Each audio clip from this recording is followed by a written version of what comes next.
एक पंडित जी रामायण कथा सुना रहे थे। लोग आते और आनंद विभोर होकर जाते। पंडित जी का नियम था रोज कथा शुरू करने से पहले, आइए हनुमंत जी बिराजिए कहकर हनुमान जी का आह्वान करते थे, फिर 1 घंटा प्रवचन करते थे। वकील साहब हर रोज कथा सुनने आते।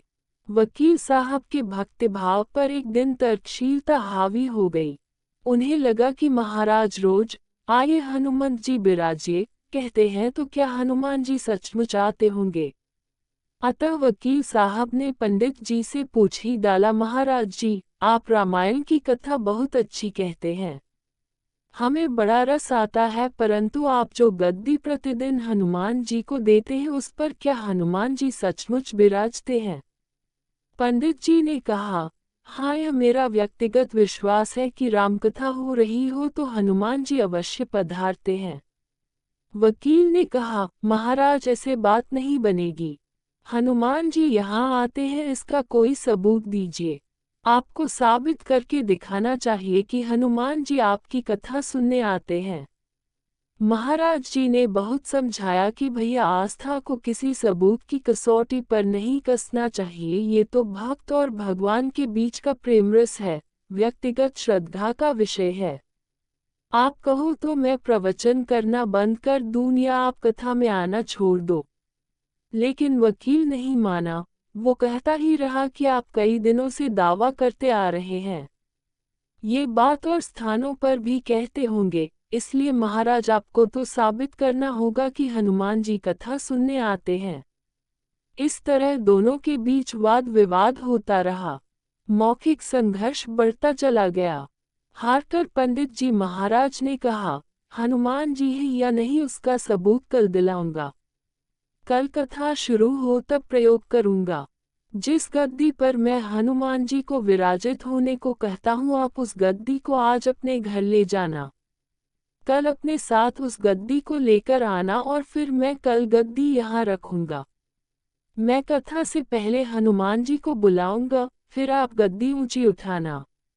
यदि आपने गद्दी ऊंची कर दी तो समझना कि हनुमान जी नहीं है। वकील इस कसौटी के लिए तैयार हो गया। पंडित जी ने कहा, हम दोनों में से जो पराजित होगा वह क्या करेगा, इसका निर्णय भी कर लें। ये तो सत्य की परीक्षा है। वकील ने कहा, मैं गद्दी ऊंची न कर सका तो वकालत छोड़कर आपसे दीक्षा ले लूंगा। आप पराजित हो गए तो क्या करोगे। पंडित जी ने कहा, मैं कथावाचन छोड़कर आपके ऑफिस का चपरासी बन जाऊंगा। अगले दिन कथा पंडाल में भारी भीड़ हुई। जो लोग रोजाना कथा सुनने नहीं आते थे, वे भी भक्ति, प्रेम और विश्वास की परीक्षा देखने आए। काफी भीड़ हो गई, पंडाल भर गया। श्रद्धा और विश्वास का प्रश्न जो था। पंडित जी महाराज और वकील साहब कथा पंडाल में पधारे। गद्दी रखी गई।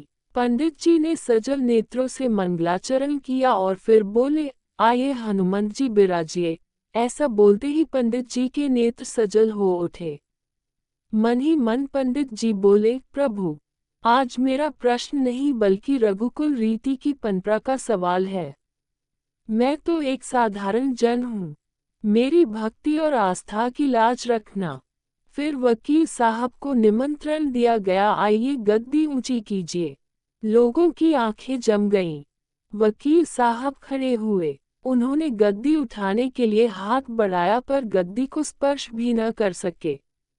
जो भी कारण रहा, उन्होंने 3 बार हाथ बढ़ाया, किंतु तीनों बार असफल रहे। पंडित जी देख रहे थे, गद्दी को पकड़ना तो दूर वकील साहब गद्दी को छू भी न सके।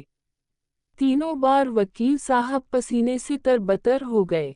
वकील साहब पंडित जी महाराज के चरणों में गिर पड़े और बोले, महाराज गद्दी उठाना तो दूर, मुझे नहीं मालूम कि क्यों मेरा हाथ भी गद्दी तक नहीं पहुंच पा रहा है।